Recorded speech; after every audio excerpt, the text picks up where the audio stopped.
Hello, it's Barbara here. How are you guys doing today? As you guys know, I am an active real estate agent and real estate investor here in the DC, Maryland, and Virginia area.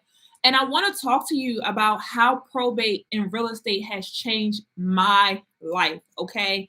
I've been in real estate going on 10 years now. I quit my job when I was 26 with two young girls, two babies, and I took a leap of faith. I thought real estate was you just taking people out in your car and you show them houses. So that's what I believe, and that's what I did. And then I met a colleague who told me about probate, how probate changed his life, and he paid all his debt and he did all these great things. So I said, I want to know about this. I want to know about this probate thing. What is probate? What I will tell you before I get started is I've learned more about sales and being an entrepreneur and learning more about who I am through probate because it is a very lucrative business in real estate, yet it is very competitive and it's very challenging. I've made uh, multiple six figures closing probate deals. The most I've made on one deal was about 90, close to 90,000, right? Not exactly 90, but close to it. I flipped the property. I bought a property for really cheap and I sold it. I bought it for 70 grand and then I sold it for $227,000. And I made almost six figures on that flip. Okay. So I want to tell you about how it changed my life. So when I first got into the real estate business, I was, like I said, 25, 26, something like that. None of my family members believed in me. I'll say that because they had worked with other real estate agents. I've been on appointments with family members and they just didn't trust me. And I wasn't mad at them for not trusting me because I was so new in the business. And, purchasing a home is a really, really big deal. So why would you feel like you want to work with little B sister, right? Everybody looked at me as the little sister. So I had to figure out a business model where I could become right who I wanted to be and I could start from a clean slate, right? So I started cold calling. Before I got into probate, I was cold calling absentee owners.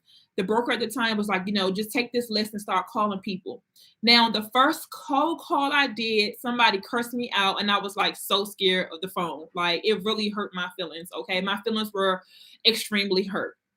But then I had to ask myself, I said, what's the worst that can happen to me if I'm on the phone with someone? Okay. I believe that people right now, they rely heavily on social media, and that's good. That's all that's good. They do ads and all of that.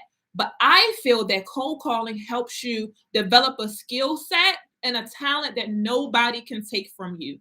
If the internet just crashed today or tomorrow, I know how to pick up the phone and compel a stranger to want to work with me who never heard of me a day in their life. And I've proven it time after time after time after time. When I first got into the business, I did not know what I was doing, but I did know that I wanted to provide a service. I wanted to be of service. I really wanted to make money. I didn't know how to do it. So long story short, I got my first probate deal in about 4 months. All right. So I went down to the courthouse in Washington, D.C., got the information for the personal representatives, put their information on the spreadsheet, and start calling. So my first, but not my first appointment, but my first deal, I met with the guy and I just sat down to him, listened to him. My goal was to list the property, okay, because I'm a realtor. And if a seller lists the property, right, lists their home for sale on the open market, they can get a lot of money for their house than if they were working with an investor. Investors, we typically offer lower prices because we want to make a profit. That's very true. But I still wanted to come, from a place of service. I'm never trying to have somebody just give their house away. I don't believe in that. I believe if you can keep the property, great. If you have to sell for top dollar.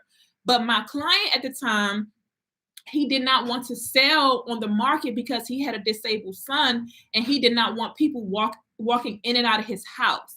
It wasn't that he was pressed for the money. It wasn't that, he didn't want more for the house, but he had that extenuating circumstance where he just could not, he didn't want to expose his son to being sick or just being around people, period. Okay. So I was trying to convince him to list the property because I'm like, well, you can get more for it. But as I listened to him, it was not about the money. It was about the convenience of knowing that he had a deal and knowing that he can settle. So I don't know what I'm doing at the time. So I called one of my investor colleagues and I said, hey, I'm at such and such's house.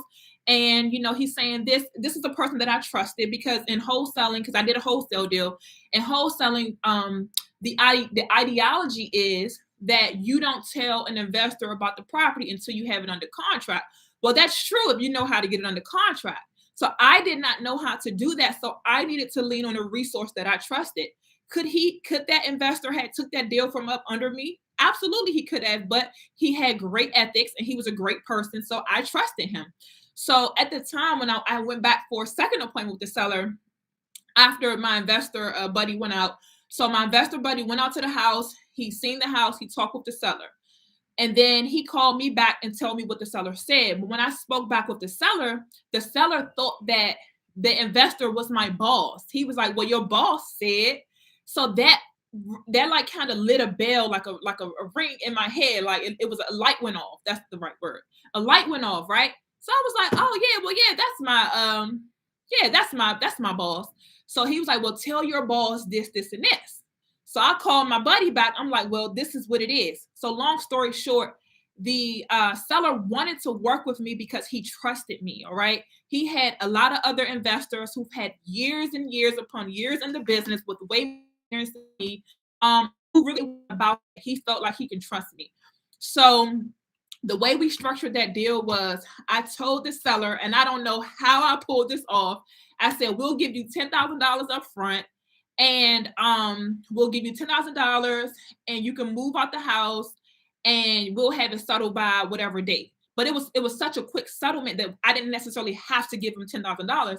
So the investor firm was like, how are you going to pull this off? I honestly, guys, I don't know how I pull a rabbit out of the hat. I think that's the same. Long story short, we closed on that property in about 10 days. All right. So we went under contract for, I think we went under contract for 350,000. I sold the deal to my investor buddy for 370,000. So I pushed paperwork, I wholesaled the deal, and I made $20,000 in about 2 weeks and 4 months of cold calling. And I felt so good about myself. Like, I had a friend was like, what are you going to do with the money? Are you going to splurge? Are you going to go shopping? I'm like, no, why would I do that? I have 2 children, right? Why would I go splurge all this money? I have to save this money so that I can live, right? I don't have a job at this point. And I'll give you guys the backstory in another live about how I was able to quit my job and what savings that I have, because I did have savings. I didn't quit my job with no money coming in. Let's be clear. I did have a plan. It wasn't the best plan, but it was a plan nonetheless. So we closed that deal. And about 3 months later, I got another deal, and that was for 15. I made a $15,000 wholesale fee. After that is when I started getting more listing opportunities, and I got more wholesale opportunities. As a real estate agent, you should know how to maximize every listing that you have to garner the most money. The most money you can make off a listing is about 4 to 5 sides to a deal. I've made about 3 sides to a deal, meaning I got the acquisition. Maybe I've made about 4 sides, but I'll say 3 sides because I've done 3 sides on a more consistent basis. I haven't done 4 sides on a more consistent basis, so I'll say 3 sides. So you can get 2 sides of your original listing agreement. If you sell to someone that you get both sides of that deal. And then once the person fix up the property and relist it, you can get, of course, the listing agent compensation. And then if you bring the buyer on the end, on the retail end, you can get, that entire listing. I've mainly did 3 sides, but it's very, very lucrative. The least I've made on getting 3 sides of a deal was about 15 to 20 grand. The most I've made on getting about 3 sides of one deal was around $75,000 to $80,000. And I have a course, I have a real estate investing course where I show you and I teach you how to maximize that listing to get more than one side of a deal, right? But for now, I just want to tell you about how it has changed my life. So I've been through a lot of ebbs and flows in the business, a lot of highs, a lot of lows. And now I'm at the point where I'm really consistent and steady. Okay. And probate is a niche that will never die. Why? Because people pass away all the time. And only about 33% of people actually have wills, right? What does that mean? That someone has a will where they're telling, they're giving their wishes on how they want their resources and their assets to be allocated upon death. So the other, 66% of people don't have a will, and they're going to go through probate. But whether you have a will or not, you're going to go through probate, but a will just streamlines the process and makes it easier, right? So with that being said, you always have an opportunity to prospect people, right? PRs, personal representatives, to sell a property. And what I love about probate is how cyclical it is and what people actually go through. And once you understand what a person is going through, you can best serve them. So I'm Barbara, guys. I wanted to tell you how probate has changed my life. If you guys are interested in getting more information, it's up to you. You can feel free to send me a private message. I have no problem with sharing. We have a free Facebook community. I don't want to sell you on a course, even though I sell courses. I feel that when it's your time, or when you're in a position to actually want to make a move in an investment in yourself, you can reach out anytime.